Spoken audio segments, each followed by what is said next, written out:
Greetings and welcome. I'm Naya Powell, your holistic lifestyle strategist, executive coach, and host of today's Utopia Living Show.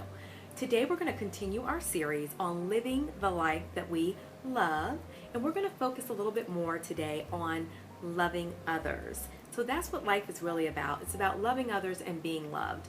We've talked about loving ourselves, and we've talked about loving God, and the application of loving God is to show our love in those that we have around us. So let's dig a little deeper.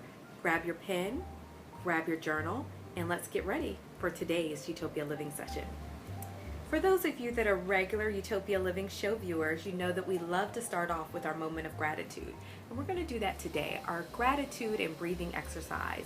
But today, when we go through our deep breathing exercise with a little aromatherapy, we are going to think about who we're grateful for that's in our life that show us love and that we have to love.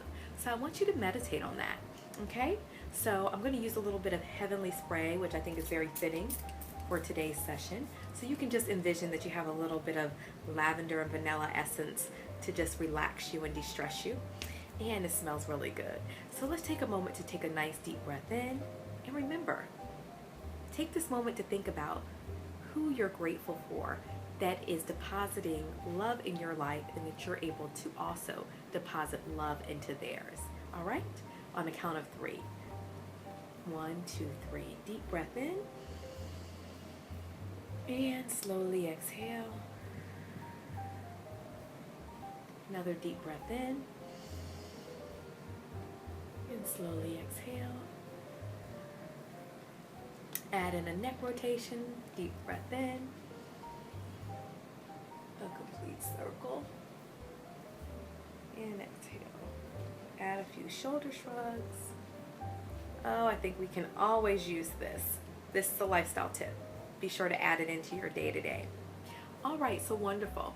Who came to mind? Who are people in your life that you love and maybe that you can even demonstrate that love for a little bit more intentionally and that love you?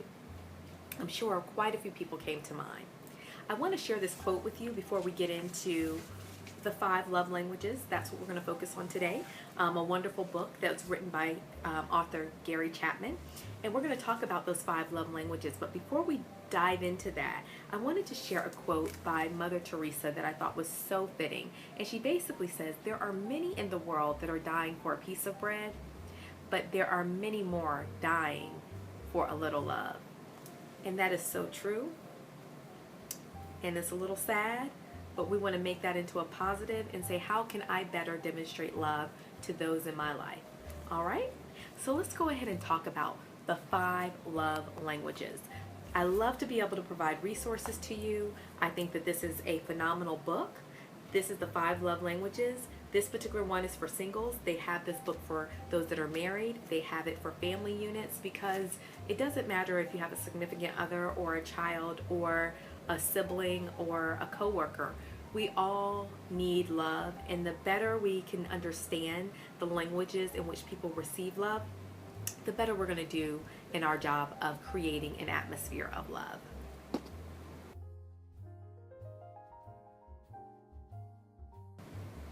So let's begin with love language number 1, words of affirmation.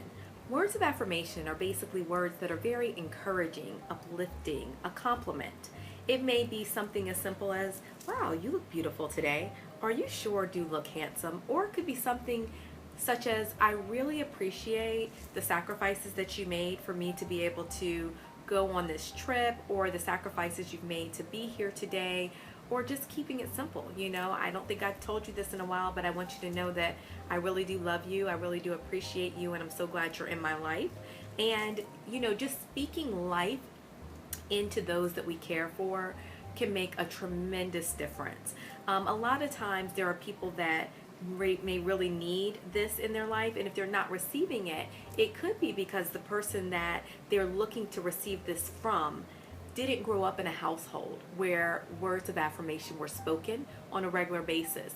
So, as we're taking an inventory of those in our life and how we can better love them, let's start taking an inventory on what are they asking for from us. So often we are speaking the love language that we are most comfortable with speaking, but that may or may not be what our loved ones are needing the most.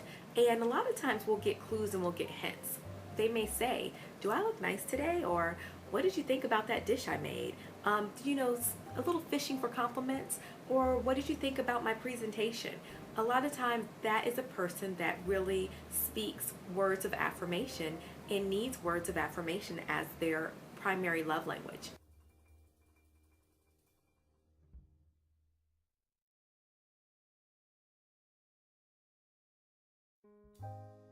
So the second love language that we're going to discuss is gifts. Some may say, "Well, that sounds kind of materialistic," but not really. Really, if you look at the study of anthropology and cultures, there's not a culture represented that gift giving is not an expression of love. So there are all types of gifts. There can be very elaborate gifts, or it can be something as simple as a mother always remembering the first flower that their child picked, or the first card that they ever hand wrote themselves. Gifts can mean different things to different people. A way to identify if your loved ones really speak the language of giving gifts, you may notice that they give gifts, or you may notice that they really tend to value what's been given to them. They may have a collection of teddy bears, or they may have a collection of shirts from when they've traveled around the world, or every time somebody traveled and brought them a souvenir, they may have a cabinet full of those collectibles. There are different ways to be able to identify that. But gift giving does really demonstrate that it really does demonstrate that you were thought of.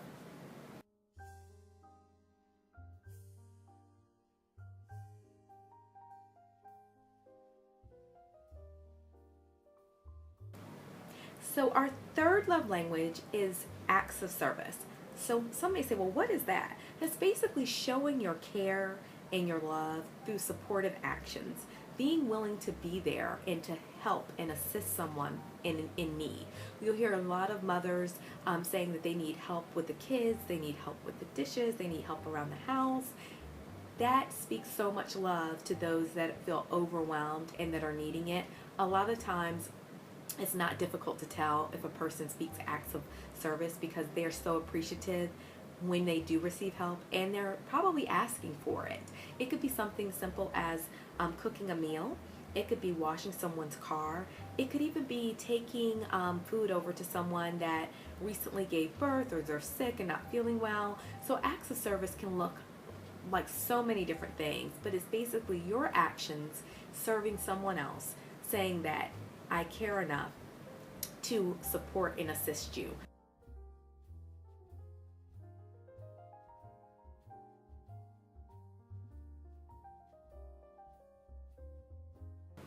So our fourth love language is quality time. I love quality time. I think it really shows that you care when you want to spend time with someone.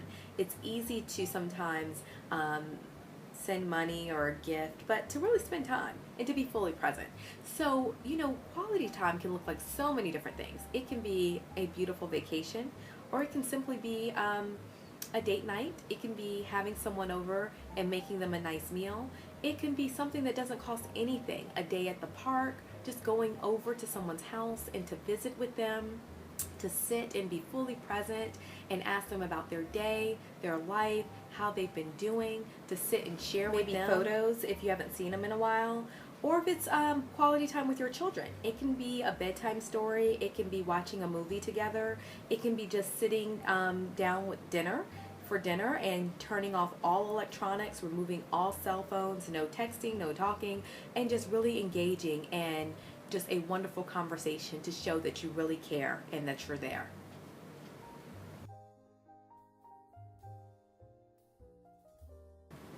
So our fifth love language is physical touch. So physical touch can be a hug, it can be a kiss, it can be a pat on the back, it can be consoling someone and just putting your hand on their knee.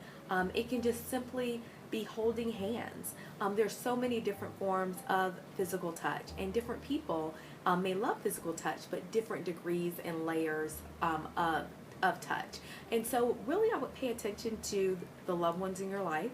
If you know that they're fine with physical touch and perhaps there's not a lot of that in your relationships, maybe you want to make it a point to give more hugs. Maybe you want to make it a point to hold hands from time to time, or maybe do a gentle back rub, or just maybe sometimes it's just simply putting your hand on someone's shoulder, especially if it's a more formal relationship, if you will.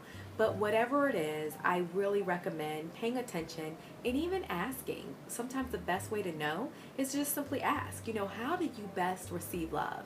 And open up that dialogue so you not only are able to hear and receive, but you're able to share that with those that you love as well. But most importantly, it's good to have all this knowledge, but it's even better to put it into action. So I want you to make a list of 3 to 5 people that are in your life that you're closest to, and maybe even a couple that they're near and dear to your heart, but you don't talk to them or see them frequently. But make that list of 3 to 5 people, and I want you to think about how you can better speak their love languages, and intentionally this week do something to show them that you love them through the 5 love languages that we discussed today. As we conclude today's topic on living the life that we love and focusing on loving others, I do want to share that in February we are going to do a day retreat focusing on the 5 love languages. We may have one for couples and singles can come with their siblings, family members, loved ones, but it's a really good time to just really have a fun day of demonstrating love, receiving love in a way that I think anyone can enjoy. We did this a few years ago, and it was called The Art of Love, and we had it at a art gallery in the Atlanta area. And so more details will come. You'll be able to see those details at mydestinationutopia.com under our event tab. If you are definitely looking for ways to demonstrate love more in your life, and you're seeking a coach to help you with the tools to really empower your life in loving others, feel free to give me a call, or you can contact me at naya@myutopialiving.com or 888-747-9947. Thank you, and make it a utopian day.